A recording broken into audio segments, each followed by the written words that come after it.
ባለፈው ዓመት በ2024 ወደ 7 ቢሊዮን ዶላር ሬቨኑ ነበረው። ሁለተኛ የወጣው የአፍሪካ አየር መንገድ ግን 2 ቢሊዮን ገደማ ነበረው። ዲፍረንስ በጣም ከፍተኛ ነው። አሁን ደግሞ የኢትዮጵያ አየር መንገድ ከ100 ሚሊዮን ሰው በላይ በአመት የሚያጓጉዝ አየር መንገድ ሰራለው እያለ ነው። 100 ሚሊዮን ፕላስ ሰው ማለት በቀን ከ275 ሺህ እስከ 300 ሺህ ሰዎች ይንቀሳቀሳሉ ማለት በአንድ ቀን 300 ሺህ ሰው መቀበልና ማስወጣት አንድ ትልቅ ከተማ ማለት ነው። 300 ሺህ ሰው ይሄን የሚያስተናግድ የአየር መንገድ ቴክኖሎጂ ካልደገፈው በቀር አይሆንም። የላጌጅ ማኔጅመንት በጣም በርካታ ችግር አለ።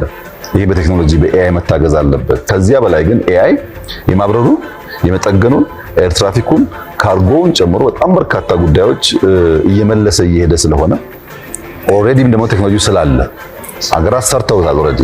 እኛም ሀገር በመጠኑ በድሮን ካርጎ ጀምረናል እና አየር መንገድ በእርግጠኝነት መጪውን ዘመን በሚዋጅ መንገድ አየር መንገዱ ስሙንና ክብሩን ቦታውን ጠብቆ የሚቀጥል ይመስለኛል። ለዚያ ነው